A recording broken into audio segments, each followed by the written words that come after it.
Yo, do you worry about your food quality? Do you avoid going out? Or do you avoid eating food prepared by others? Do you fear sickness? Are you showing signs of malnutrition? Are you somebody that buries yourself in the research of the food that you eat? Are you a control freak? Are you hypercritical of the things that your friends eat?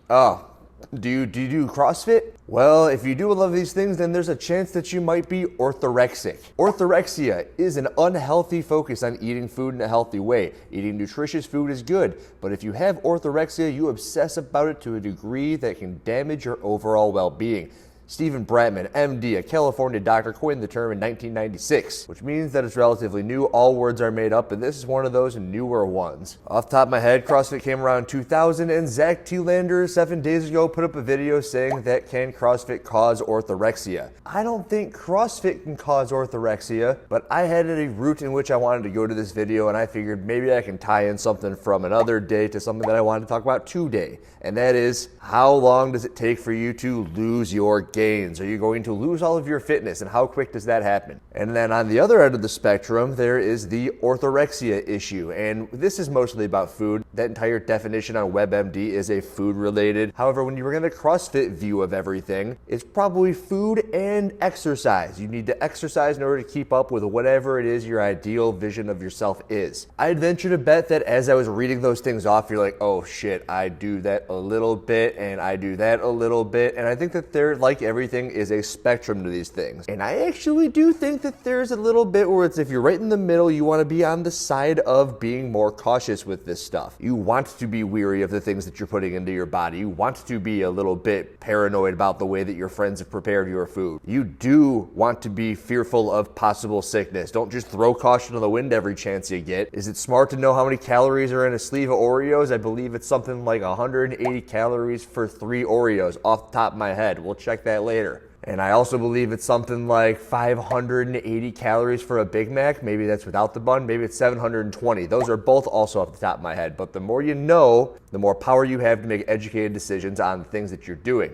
And when I see the word orthorexia, it's like an out. I don't want to be orthorexic. That's bad. Don't put a term on me like that. It's like the ADD thing. Not everybody has ADD. Sometimes there are just people in this world who can't pay attention. They need to teach themselves to pay attention. They don't need Ritalin or Adderall. It doesn't matter what you think. And there are some people who do, but all of a sudden you can't just say, oh, I can't focus on this when you grew up with a freaking iPad. That's just me calling it how I see it. And in the world of CrossFit, you likely know somebody, or you are somebody who fears taking time off. I've been in that position. If you're not getting better, you're getting worse. I still say that all the freaking time. And I guess that the new question should be is, how quick does it take for you to get worse? Do you really need to do a workout in the morning and in the evening to keep yourself from getting worse? How many workouts a week do you need to continue getting better? And I guess the final question is, how long in between these workouts does it actually take for you to start losing the progress that you have gained? I grabbed a handful of articles off of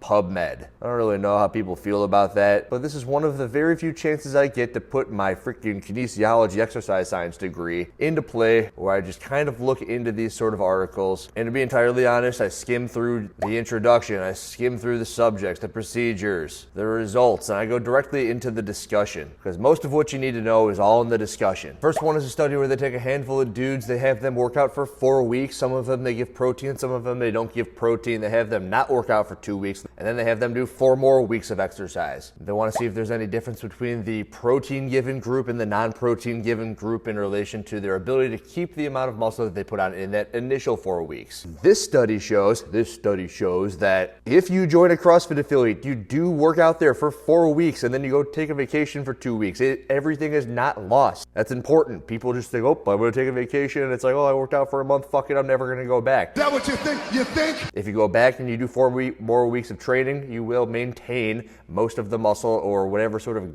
pick up in muscle mass that you had in that initial 4 weeks. And there was a benefit to taking protein powder. Nothing crazy, but why would you not do it if it's gonna help? That's study number 1. And that's cool because most of the studies are like, how long have you worked out for? Oh, a decade? Of course you're not gonna lose all your muscle mass in 2 weeks or even a month if you take a time off. This is for people who just started up, so that one was cool to see. Study number 2, 2 to 3 weeks of training cessation is characterized by decreased muscle capillary density in athletes. Endurance athletes have a shift from FDA to FTB fibers over the course of an 8-week stoppage, and strength performance is typically retained for upwards of 4 weeks of inactivity. But these same athletes are probably going to lose eccentric force and sport-specific power. So in that first study, it was short-term athletes. In this second study, it was long-term athletes. And what you'll see is the longer you work out for, the more training history that you have, the longer it takes to lose potential gains. But really, in that first one, you'll also hear that if you pick up a handful of new ability in 4 weeks, you're not going to lose it in 2 weeks. And if you've worked out for a decade, it's going to take even longer for you to lose that new ability. And then I actually got one more, a third study. So we've got the short-term trainee, the long-term trainee,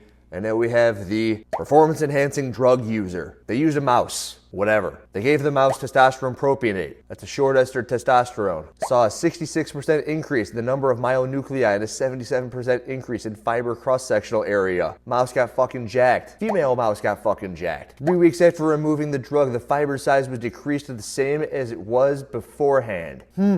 Lost all of its gains. Mouse went right back to normal, probably even worse than normal. However, the number of nuclei remained elevated for at least 3 months, and it was greater than that of the control mouse, which is injected with something called sham. I don't know what sham is, but it's a control mouse. And then when they were reintroduced to exercise, for 6 days, fiber cross-sectional area increased by upwards of 31%, while the control muscles did not grow significantly. Meaning that, and I guarantee you that, and I know that we've talked about average everyday people who go work out for a month, take 2 weeks off, you're good to go again when you come back to the gym after your vacation. We have someone who's been in the affiliate for upwards of, 3 to 5 years. You're probably good for a little bit longer than somebody else, where you can take upwards of a month off. Now we're talking about the potential CrossFit Games athlete. You can take off as much time as you fucking want if you've used performance-enhancing drugs in the past, and if you jump back in, even if you aren't using performance-enhancing drugs any longer, It doesn't matter! you're going to have upwards of a 31% significant increase over other people who have just taken normal amounts of time off. There is the question to your answer for anyone who ever wanted to know if, hey, I took a steroid in high school and now I'm 30 years old. Am I going to have an advantage over everybody else? Studies say, yeah. And if we're going to wrap this all the way back around to the thing that I was talking about at the beginning of the video, which was orthorexia,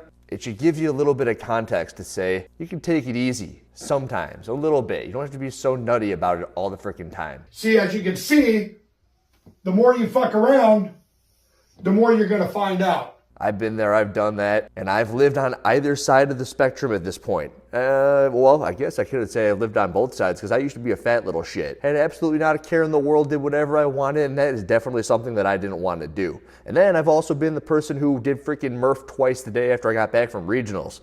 That was also not a good idea. But if this is right in the middle, I'd like to be somewhere in the middle plus over here, where you're rather aware as much as you can be about what it is that you're doing. And I definitely don't want to be on this half of the spectrum, where you don't give a shit about fucking kill me! But if in the beginning you were like, oh shit, that's me, oh shit, that's me, just remember that it is okay to take a little bit of time off. Is that what you think? You think? Just don't do it over and over and over again, because that compounds, and compounding is bad, and you want to compound yourself into the good. The more good you do, the easier it is to continue doing good. So you're telling me there's a chance? And the less it makes you want to do the bad stuff, because you've done so much good. But if you do some bad, it's going to be okay. It's not the end of the world. Yeah! As Ben Bergeron would say, have a piece of cake on your kid's birthday. Andrew Hiller, out.